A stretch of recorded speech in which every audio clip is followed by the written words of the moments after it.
In this world, there's an organization called the Holy Knights who protect humanity from the army of the Demon King. Only one of the chosen receives the title of Holy Sword. Such a person can only be a courageous knight who is worthy of us the words pure and spotless. And one day a little boy made a vow to himself that in the near future he would definitely become a holy ball and overcome any obstacles in his way. More than 1 year passed, and the little boy grew into a fine young man who wanted to see the face of the man who had defended his village years ago, and everything would have been fine. But on his way, unexpectedly unforeseen circumstances arose. And now we are not talking about different battles with demons, but about beautiful, shapely girls who wore a knight's uniform. And so the day came when the young, talented Ruga Arctic was appointed to the Holy Knight Corps as the head of the Holy Knights Training Academy. He did not expect that after graduating from the training academy he would be sent to this place, about which there were many unpleasant rumors, but it turned out as it happened. He was told by his friends that in this order recruits desert the dormitory. Even if the protagonist joined, he would have no chance of keeping the students in the order. And here he stands before the closed doors to his personal hell. But since he was sent to hell, he will become a saint and defeat the king of demons. And to do this, he will overcome any obstacles in his path, whatever they may be. He was lucky, however, and was greeted by a pretty young girl who led him to the door to the commander's office, as he might have gotten lost in the unfamiliar corridors. The young man was not going to pull the cat by the tail, so he knocked on the door, entered the office, and made a statutory greeting speech to his future commander. But as soon as the young man entered the office and raised his head, he realized that his stay in the Horde would not be so easy, because the commander was a girl of very pleasant appearance, and it was difficult to take his eyes off some parts of her body. After all, the main character was a young man. Instincts took their toll, so no matter how embarrassed he was, no matter what high goals he pursued, but he could not take his eyes off the female forms for a few seconds.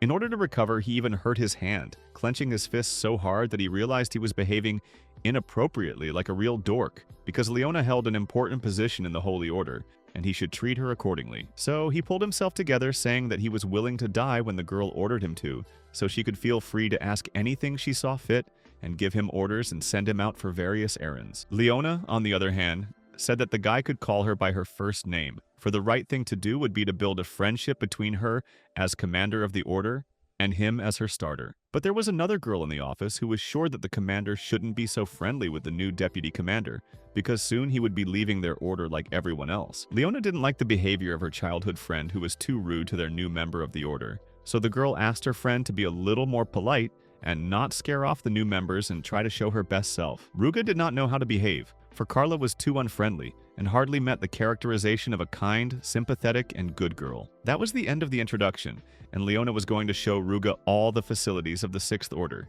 especially the dormitory where the new cadets were to live. The young man didn't understand what could be so special about an ordinary dormitory, but he soon realized that he hadn't studied enough, so he would be very grateful if the commander would enlighten him on the peculiarities of some of the facilities of this order. Suddenly, Leona began to laugh, for she thought the new deputy commander was a very jolly young man. It sounded a little strange, and Carla, noticing the guy's reaction, warned him that if he sucked up to Leona, she wouldn't let him leave, even if he wanted to. Meanwhile, the protagonist friend remembered that there were rumors that the Sixth Order had the most difficult, arduous, and strenuous training possible. Meanwhile, Leona asked him to follow her, and the guy realized that he needed to banish all red thoughts from his head, because he wanted to become a holy knight, and such thoughts and fears were unacceptable. But when he entered the training ground, he didn't expect to see a hotbed of female beauty, because all the members of the Sixth Order were girls, and the training was very different from what he had drawn in his head. How this could happen, Guy did not understand, but Leona explained that in the knightly orders of the ratio of men and women is 10 to 1, so there are only representatives of the fair sex. Moreover, Ruga had become the only male knight in the Sixth Order,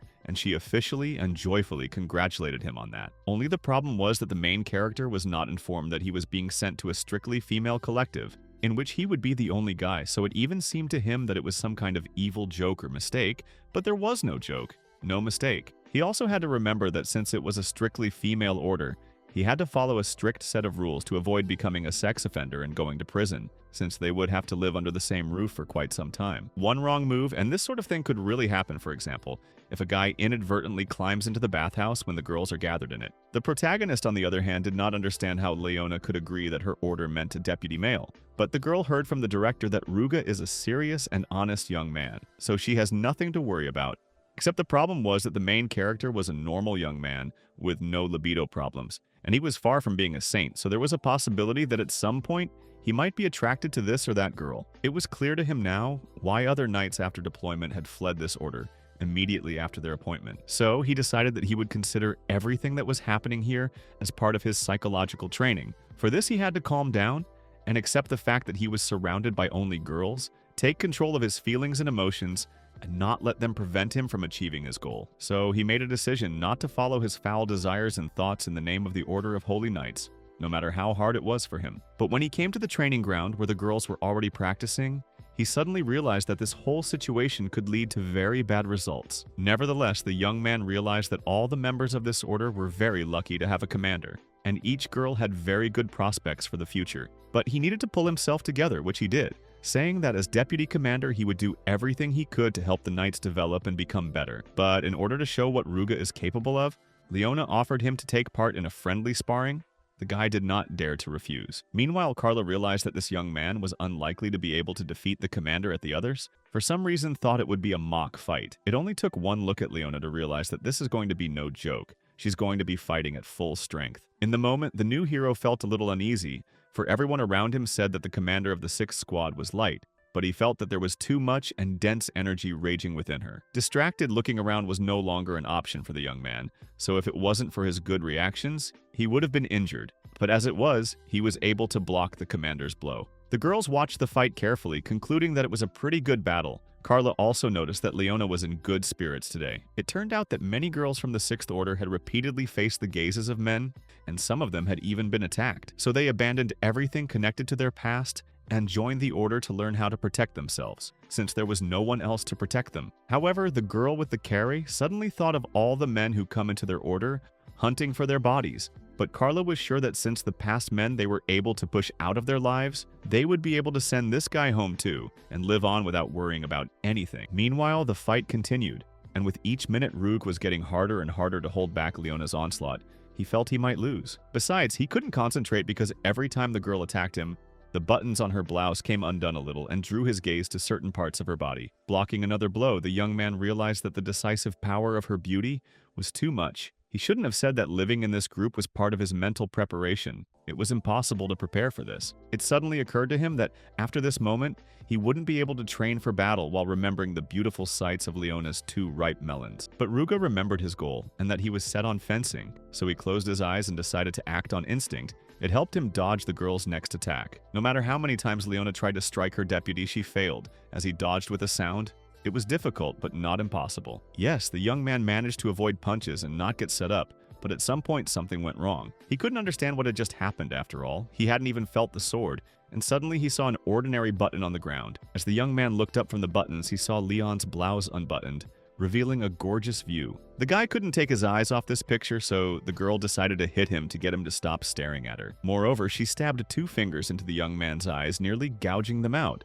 Though he yelled about not seeing anything, but she didn't believe him. When the girl saw the young man's cheeks bleeding, she had already forgotten that she had a problem with her clothes. The main thing was to take him to the doctor and treat him. She didn't understand why Ruga was so stubborn. The answer was simple. Although he was a healthy young man, he had a goal that he had been striving for his whole life, and he wasn't going to deviate from his chosen course. Leona was about to go change and asked her co-workers to treat her deputy. The commander turned to Carla, saying that she was checking on her deputy today, so she wore clothes with deep cleavage and got into various interesting poses. So now she could say with certainty that this young man was different from anyone who had come to them before. Meanwhile, one of the girls healed the protagonist and he breathed out a sigh of relief. At that moment, Leona called out to him and waved her hand, saying that they would definitely continue sparring, but next time. The commander's behavior was too embarrassing for Ruga, but he didn't say anything and just stared silently at the girl while Carla watched him. Already being all evening in his room, the young man was pondering how long he could last in this order, with pure thoughts and thoughts. He was sure the only place he could rest was his own room, but as soon as he stepped inside, he saw a half-naked Carla on his bed. The young man could not understand what was going on in his room, and where Carla had come from, and in such a debauched way. The girl was angry at the young man for getting into the 6th squad on Saint's recommendation, for he had been foolish enough not to write where he wanted to be assigned. Just by his mere presence, he desecrated the sacred place of all the girls who dreamed of becoming knights, and being able to defend themselves and other weaker girls who lived in the outside world. The protagonist froze in the doorway and did not dare to make a step further from them. Meanwhile, the girl looked at him, remembering that she had heard from her comrades as if this guy was an excellent student and a good knight. But she did not make a difference because he was a man, that's all said. By and large, her behavior and appearance was a kind of provocation, as every guy who even tried to touch a single girl of the 6th squad with a finger was immediately kicked out without a second thought. Carla knew very well that if you bare your body even a little, any man would show his true nature, so she waited for the appropriate reaction from the protagonist. She didn't believe that Ruga was the exception to the rule, so if he even tried to do anything now, he would be finished. And not just as a knight, but as a living being. The young man didn't understand what he should do or how he could even bitch in such a situation, so he poked his eyes out again, scaring the girl. It really wasn't a pretty sight, and the guy had been cured not too long ago, and he was hurting himself again.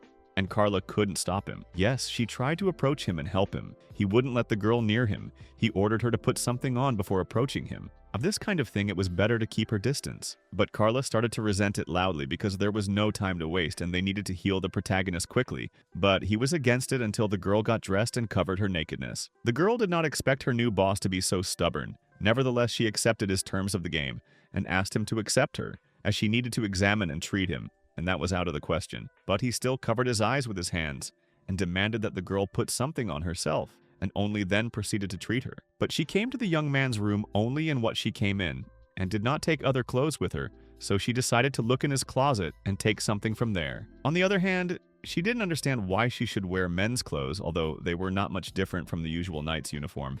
A shirt was a shirt, regardless of whether it was male or female, but it was still embarrassing. Ruga didn't understand why Carla was so embarrassed after all. His clothes were new and clean, with no excess odor on them. Pulling herself together, the girl began to rapidly change her clothes, but even wearing someone else's shirt, she looked no less attractive than in the translucent negligee. Putting on the young man's shirt, she informed him that she had changed her clothes and could now proceed with the treatment, but the guy still didn't believe her to the end, which offended her greatly. On the other hand, she understood perfectly well why the boss trusted me so much, because in fact she was going to do something very shameful to him. But the contact was established, and she began to treat him, apologizing for her immodest behavior. Healing the young man, the girl confessed that it was the first time she had met someone who had thought of molding themselves twice in one day. Ruga admitted that he had thought that Carla had come to his room by mistake, because she had been drinking a lot and had messed with the door, although there could have been another version of events on the other side. So when he saw her and realized she wasn't going to leave, that's why he put his eyes out, which was a reflex and habitual thing for him to do when something like that threw him off. Finished with the treatment, Carla suddenly thought that her new boss's behavior was confusing her a lot, and perhaps at this rate she would become attached to him and get used to him, which was not a congratulatory luxury. The girl suddenly realized that this young man was very aware and self-harming, as soon as his gaze lingered a little longer on a woman's charms, so the captain of their squad came to the conclusion that Ruga was special and would probably stay here longer. Up to this point in her conversation with the captain, Carla had made it clear that she didn't trust the young man who would now be her boss, but Leona argued that if the girl had talked to him a little longer, she would have realized that he was special. Except that Carla had been taught by her bitter experience that all men think all sorts of dirty things, and it didn't matter whether it had to do with strangers or relatives. She shuddered at the memories that popped into her head.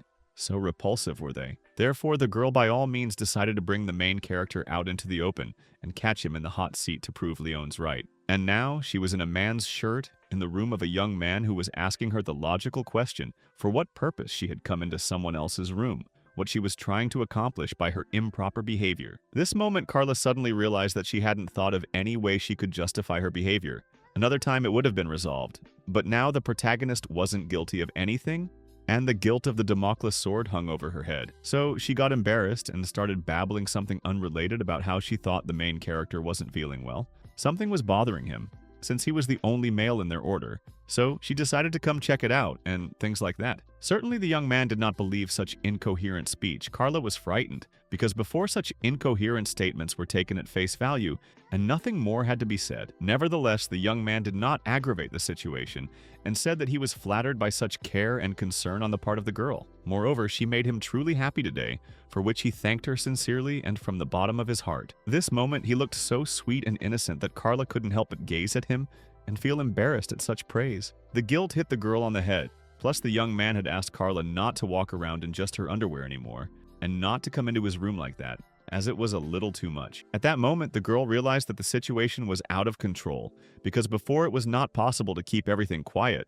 But if this time the conversation reaches Leon, then she will not feel well, and that's putting it mildly. Her head was spinning with worry, and perhaps the best option would have been to tell the captain everything herself, but it was unlikely to mollify the girl in any way. So it didn't occur to her to get rid of the unwelcome thoughts by challenging Ruga to a duel right now. This was unexpected, the girl demanding the guy open his eyes and walk to the training plaza, which she'd come to as soon as she changed. As much as the protagonist wanted to rest after an eventful day, but there was nothing to do, and he went to the training ground, realizing that he accepted the challenge to get out of the situation, which most likely the girl planned on purpose. In truth, Carla was very happy to see that Ruga had accepted her challenge, except that the rules of their fight would be changed a bit.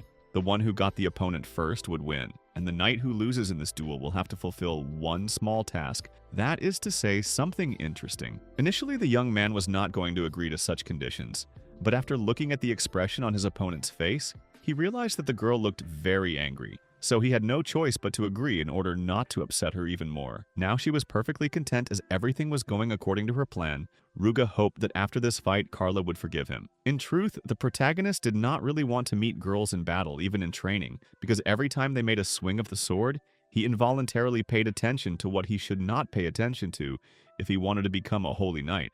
And in general, every day he became more and more difficult to keep himself in control. Still, he hoped very much that if something like this happened during the fight, his opponent wouldn't get too mad at him, though there was little hope of that. So the fight began, and the first to rush into the fray was Carla, but the young man managed to dodge her first attack. Although the guy couldn't dodge, but only now he noticed how much destructive power the girl possessed, as rocks flew in different directions after her attack. Still, she couldn't help but agree that her opponent moved very well, but probably not enough to defeat her. He looked at the site of the previous attack, now that he had an idea of what the grace of a true knight looked like. It was quite interesting to say the least. Yes, Carla didn't deny that the guy was absolutely right.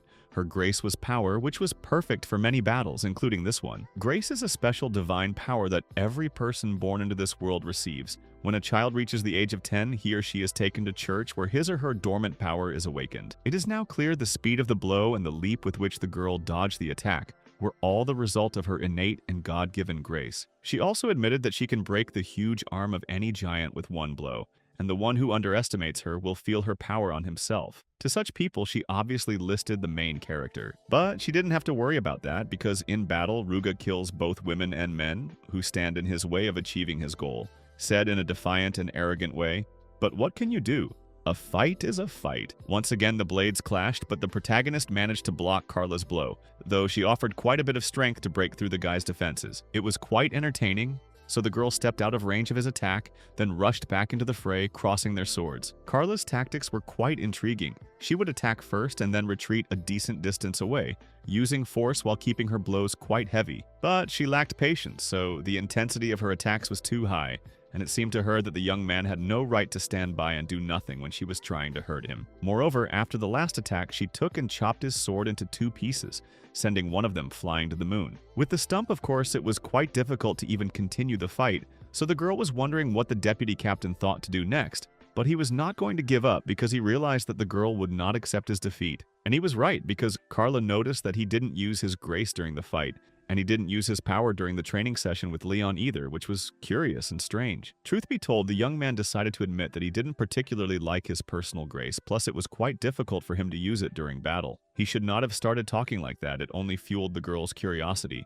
So she began to urge him to stop talking nonsense, and to get serious and show his special power. In any other circumstance, the young man would have refused, but not this time, and not with this opponent, so he was forced to pull out the black blade. It was more interesting now, and the girl noted that the object looked pretty good, but Ruga asked her not to mock it, because it was just a practice fight and it wasn't worth breaking the rules. Moreover, the girl promised that after the battle, she would never mention the grace of the protagonist, for she realized that many people tried to hide their special powers, and if so, he was willing to demonstrate his special skill. And then something happened that Carla could not have expected. The new deputy captain took a black blade and pierced his palm, showering the ground with his own blood. It was strange, it was unusual, it was dangerous. But the young man was completely calm and, in a steady voice, asked Carla to defend herself truly and fully after he activated his grace. Several long, languid seconds passed, the blood slowly soaked into the blade, and then the protagonist activated the blood charge. Somehow he was absolutely certain that only one strike would be enough to win this fight.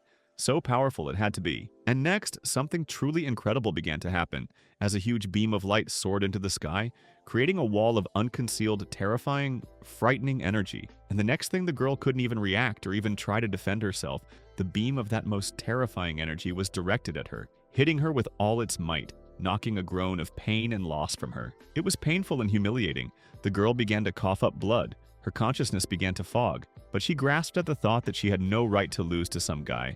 But the result was in her face. It was impossible to dispute the result. Meanwhile, the protagonist tried to heal Carla, but did it with such a frightened face that it made her feel uncomfortable, and the guy admitted that he was very worried and scared because she didn't come to her senses for a long time. The girl admitted that she passed out because she was in so damn much pain after his punch. Obviously, she had lost their fight. Carla was afraid that the young man had done whatever he wanted to her body while she was unconscious, but he hadn't done any of the things she had imagined there.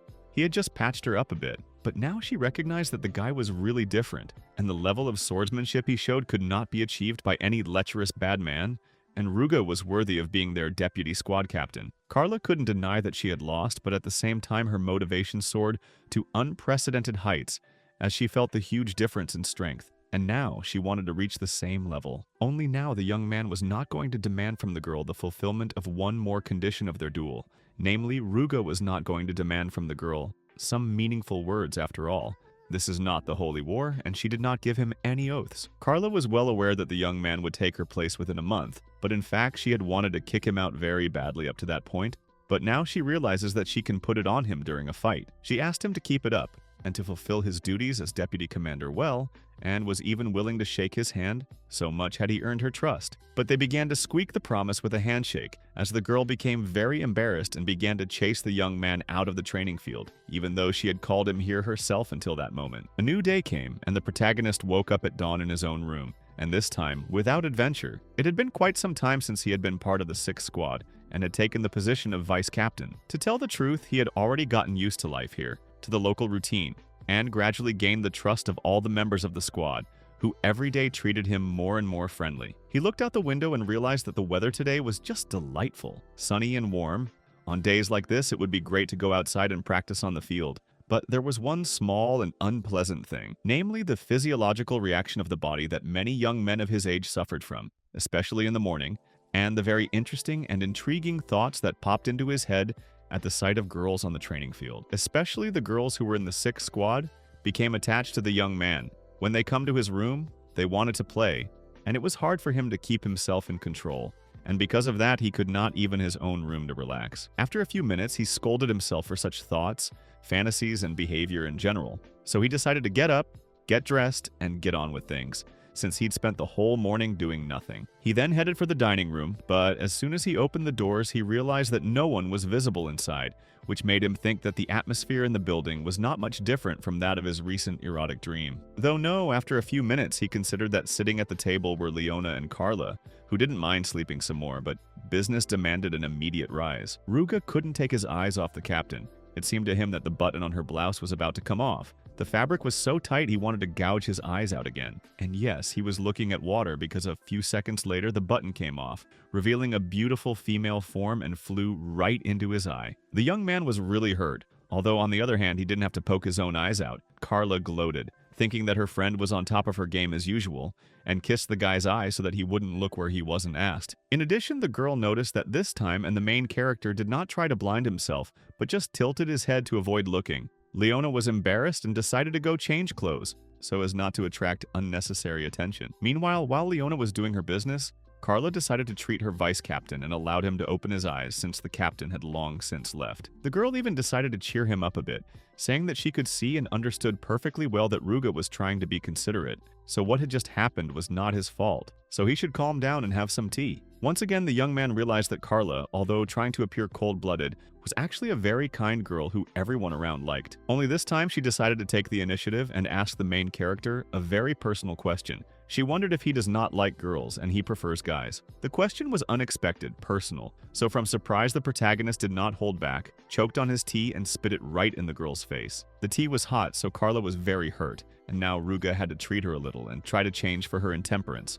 Although the girl realized that it was purely her fault and the guy was not guilty of anything. Nevertheless, even now she was not going to retreat and wanted to know who he liked, guys or girls, because around his person there were many different interesting rumors which had no refutation or confirmation. And at that very moment, the young man must have made a big mistake when he said he liked girls who looked like Carla while looking like Playboy, and now Carla was spitting tea at him. hurting his eyes once again and apologizing to the guy but blaming him for what had happened, so he shouldn't have thrown such words at him. Leona entered the dining room at that very moment. She was worried that she had kept her friends waiting, but she noticed that Carla was still treating Ruga, which looked a little strange. But when the treatment was over, the captain and deputy closed themselves in the office, as they had a lot of paperwork to do today and a lot of issues to deal with. So the young man prepared a list of candidates to join the 6th squad.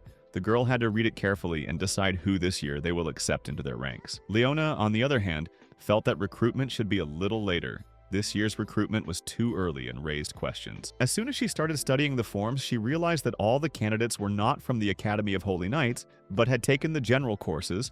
Also, all the candidates were young girls, so the captain was going to accept them all for their own safety. In general, Leona was going to bring this up at the next command meeting, as this wasn't the first time something like this had happened, in terms of candidates and their training. Leona was tired today for some reason.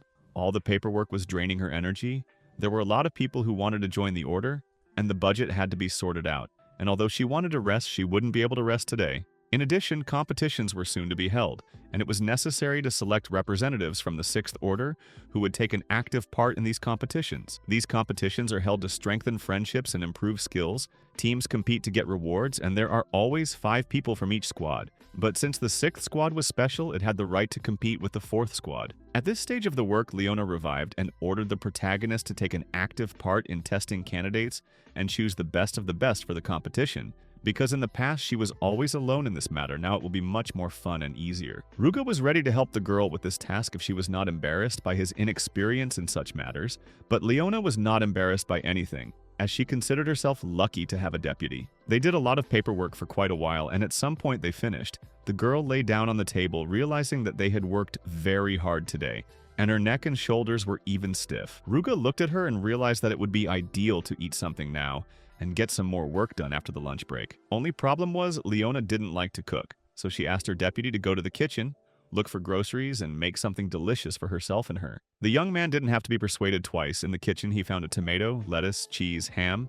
It gave him the idea that it would be nice to make a couple of sandwiches. Besides, in the fridge, he found an interesting magical thing that would be quite useful too. In general, the girl used to manipulate the young man as she wanted. To cook dinner, he cooked. To bring a cup of tea, he brought a cup of tea. To give her a massage, he was ready to give her a massage as she wanted, and as much as she wanted, and wherever she wanted. And on the last one, the protagonist was a bit stuck.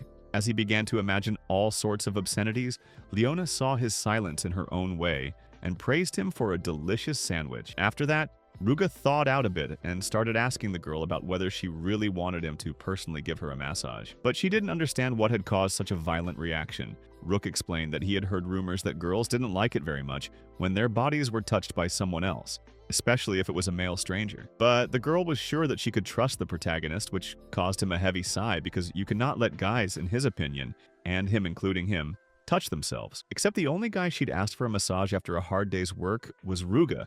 In other words, she'd made a huge exception for him. The guy's heart fluttered, but it was his duty as a holy knight to bury his virginity, and such situations were too exciting for him. And how to deal with it all, the protagonist did not know. For example, when he brought the girl a sandwich, she noticed that the guy is too busy, so he often skips lunch. But now that he has become a deputy, he will try to eat on time. He was munching on his sandwich and couldn't help but notice that Leona was too adorable even when she was eating, so not to let you have too much, he picked up the dishes and went to wash them. When Ruga returned to the office, he saw that the girl was lying on the couch, ready for a massage session. Only this pose looked too frank, so the young man asked that the girl take a sitting position. He approached her from the back and began to massage her shoulders and neck. At that moment, the protagonist noticed that the girl unbuttoned her shirt. Not realizing why she did it, it was simple. If the shirt was buttoned, she would not be able to relax, as the clothes would press her hard in strategically important places. There was nowhere to go. He had to start the massage, but the young man's hands were even shaking with tension, no matter how much he tried to calm himself down. But it was only when he put his hands on Leona's shoulders that a strange, hitherto unexplored feeling ran through her. To distract himself, the young man slapped his face, saying that there was a fly on his cheek, so he swatted it. He realized that if anyone noticed that he had reacted in a certain way to the situation, the path to the Holy Swords would be closed to him, and he would be expelled from the 6th squad. The massage didn't last long, but even in that short time, Leon liked everything a lot. But the main character again fantasized himself all sorts of things. So to calm down again, slapped himself in the face, scaring a little girl, and invented for her a fairy tale again about a fly. But the girl was not enough, and she wanted her protagonist to give her another back massage. But it was even already a little beginning to insult the young man, as the girl very much underestimated him. He sternly ordered Leona to get up from her seat, sit at her desk, and start working right away. And when she was done with the paperwork, she would go to the training ground, not this one. In addition, the young man thought that the captain was a little fat in the abdomen, so training will not hurt her. In addition to paperwork and training, Captain Sixth Order's job included going into the residential neighborhoods of the city, so the residents knew her well and were ready to thank her for her help. This time, Ruga decided to keep Leona company while patrolling the streets. He was surprised at how kind and sociable she was that the residents were willing to treat her to anything they had. So, the members of the 6th Squad had the responsibility of guarding the residential neighborhoods of the royal capital. Many people might think that since all the members of the 6th Squad are girls, except for the deputy commander, it is at the bottom of the squad rankings, but in fact, they had the highest arrest rate of all the squads. Each time it was Captain Leona who planned all the missions. She possessed a brilliant mind, worldly wisdom, and chivalrous valor. Not surprisingly, all the residents loved the girl very much. But this time, a piece of love fell to the protagonist, who was given an apple by a local resident. Surprisingly, today was a very quiet and peaceful day, but Ruga was still a little worried. But Leona believed in him, just as she believed that one day would come when he could defeat the Demon King and solve all their problems with that race. Only the guy's only other problem was that once again he wasn't thinking about his target, but about the fact that some of the captain's roundness made him vulnerable to danger. Suddenly, Ruga stopped and noticed that something very strange was going on in the alley as the thugs attacked the man, clearly threatening him. It was all because of the gender of the person the cloaked man was interrogating. Only at this point, the main character was already running towards them. The attackers decided to run away as they didn't want to deal with the knights. Only it wasn't in the guy's plans to just let them go. And indeed, something strange was happening. Leona had distributed the bandits between herself and the deputy, except that the men were not going to give up, for if they did not fulfill the norm, they would not be able to enjoy something. It was as if these men had lost their minds and they didn't care at all that the knights in front of them were going to kill the officers of the law. Except that Ruga wouldn't let anyone hurt his dear commander with a finger. So, one of the attackers had already gone unconscious. The opponent was so weak and about nothing that the guy wasn't even interested in fighting him, because he defeated him with one blow. Meanwhile, Leona had done her part of the job perfectly. Their opponents were alive but lying senseless on the ground. The girl thanked her deputy for her excellent and well-coordinated work. But the men's behavior earlier, and their condition now, raised questions for the captain, and she asked them to examine the protagonist carefully. They had the insignia of the 5th Squad, but it was hard to believe that the gangly-looking men could be members of the Holy Order, and why they would molest a man they didn't know, and what they were saying about normality and pleasure. Leona had one hunch, but without proof she wasn't going to voice it, so Ruga had to call for reinforcements and ferry these people to the shrine for questioning. It was sad that the cloaked man had escaped, but nevertheless they had to commend themselves now that they had managed to prevent something very terrible from happening. In addition, the young man promised that next time he would do his best to catch the criminal. Such enthusiasm of the young man pleased the captain very much, but still she wanted to help him a little, but he politely refused, as he wanted to show that he could be relied on in different situations. He shouldn't have said that because Leona decided to take advantage of it, and said that the guy was paying for their dinner tonight, but that wasn't exactly his plan. But there was nowhere to go, as the guy had promised to buy her absolutely anything she wanted after what they'd done earlier today, and it wasn't about finding criminals. The mood of the protagonist fell sharply downward because he did not plan to spend so much money today. That will have to spend well, he did not doubt. But Leona was happy, because eat will be at someone else's expense. Except that neither the captain nor her deputy noticed the cloaked man watching them from above the buildings. Meanwhile, in the gloomy demon castle, the locals were listening to a report that their recent raid had failed, for their men had run into a squad of holy knights. The girl reported that the squad leader and his deputy had wiped out their men. It was unfortunate, not as bad as it might seem at first glance. The man thought that nothing critical had happened. They had only gotten rid of people who had not been of any use to them for a long time. But the cloaked man who was able to escape from that alley was angry, because you can't treat your own subordinates like that. In truth, the man was more interested in other information, namely about the knight who had managed to foil their plans. For it was said that from the man who caught them came the very odor that could not be confused with anything. The smell of a true demon. The man in the cloak was sure that the girl smelled like a demon, as well as their own. It turns out that there is a special tribe of demons, which is very fond of humans, so their children over time begin to imitate the way of life of humans, not different from them. From this we can conclude that the captain of the 6th Squad is the most real demon, who pretends to be human and tries to protect people. The man was excited. He liked this turn of events very much. Now he was sure that he would get Leon by any means. In the meantime, the day came for the interrogation and trial of the bandits, for which purpose all assembled in the sacred place, and to begin with exchanged courtesies and greetings. Except Leona was in a nasty mood and had a premonition of trouble, plus she didn't want to talk at all to Musark, who was just in the mood for dialogue. The man was clearly mocking her. Can't she tolerate one day a month and have a normal conversation with everyone instead of standing there with a sour face? Though, for what it was worth, Musark slept and saw to move their communication from this stuffy hall to a more private setting, such as a bed in his room. Lord Jark watched the altercation and remained silent. He was well aware that among the knights there were those who could hardly be called saints. Rather, they were rotten to the core. One of them, for some reason, had not changed a bit in appearance after dozens of years. As much as Leon disliked Musark, the commander of the 5th Squad, he always behaved in a snide manner, making eloquent hints to her or direct texting her about his desires. This man reached out his filthy hands to her every chance he got and tried to touch her where he shouldn't. And come to think of it, the man she'd recently caught had just belonged to Squad 5, so the girl wanted to dig deeper and find out what was behind it all. Lord Jark decided it was time to end the argument, for the saint was about to enter the hall, and such talk in her presence was inappropriate. The saint, as always, was the very charm. She thanked everyone from the bottom of her heart for taking the time, breaking away from their direct duties and coming here. Everyone bowed their heads to her, but the girl asked them to get up and take their seats behind the bleachers, as they had a lot of issues to discuss today. Saint Flair had been the young head of House Cleedon, the house to which the Holy Order reported for quite some time now. She was the one who was obeyed and proud of by all the knights in the land. The first thing the saint was curious about was the newcomer, namely Ruji, who was assigned to the 6th Squad. Leona was pleased with him and promised that she would turn him into a worthy holy knight. But there was something else important that Flair wanted to warn Leona about, which caused the latter a wave of surprise. The problem was the annual competition. Whereas until this year the 6th Squad always competed against the 4th Squad, this year there was a change and the 6th Squad would compete against the 5th Squad. Such a decision was very much to Musark's liking, as well as the girl's violent reaction to what was happening.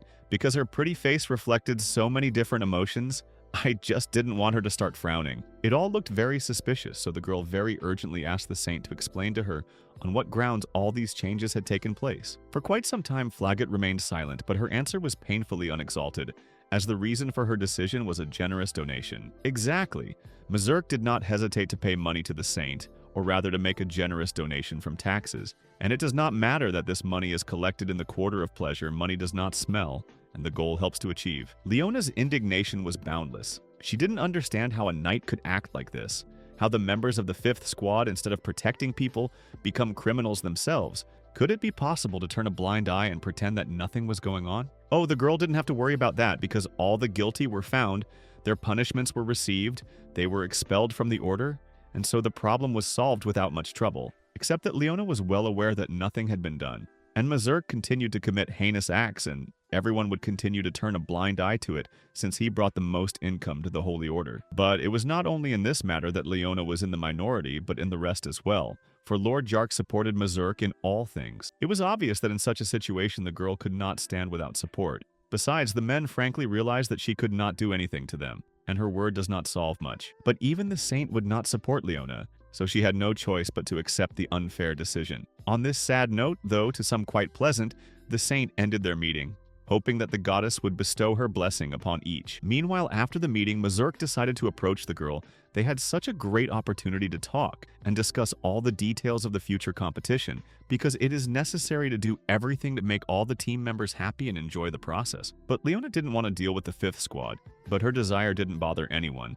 After all, she had listened to everything Saint had said along the way. She would have to accept that she would have to compete with him. No sooner did Mazurk say more nasty things or do something worse than the main character came up to Leona in the hallway and praised her for the work she had done today. The girl apologized for keeping her deputy waiting so long, but he wasn't upset at taking her away from Mazurk, for it was a great opportunity and honor to see all the captains in one place. Ruga thought that the first squad leader stood out the most, as if he was from a different league entirely, but Mazurk didn't like the fact that the main character was ignoring him, so he tried to stop him. Moreover, the man tried to hit the protagonist, because only he has the right to talk to Leona, and the guy has no right to interfere with him and turn his back to him. But Ruga was not a Paimalchik as much as he wanted to be, and he could not tolerate such a lewd attitude to his captain. So he decided to wipe Mazurk's face. But such behavior was unacceptable within the walls of this building.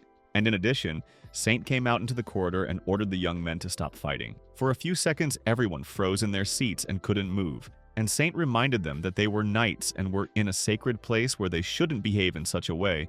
Mazurk decided to back off, but promised that during the competition, the Sixth Squad would have a very hard time this year. At this point, the Saint decided that her work was done, so she waved her hand at Ruga and decided to go back to her room, leaving him with his own thoughts.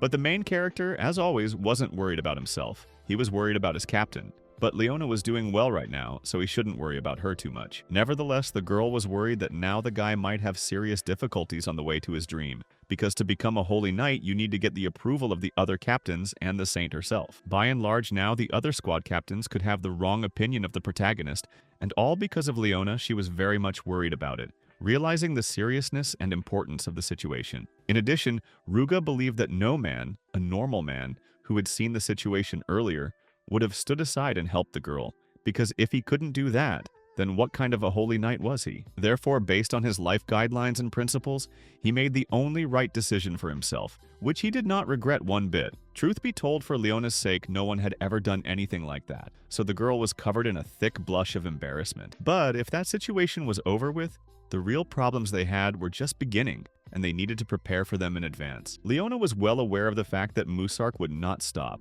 and would continue to pursue her, as he wanted more than anything to break her will and spread his filthy hands. And since that was the case, he would also take various ways to undermine her authority and position to leave her completely unsupported, so now she needed to think of ways to prevent him from doing that.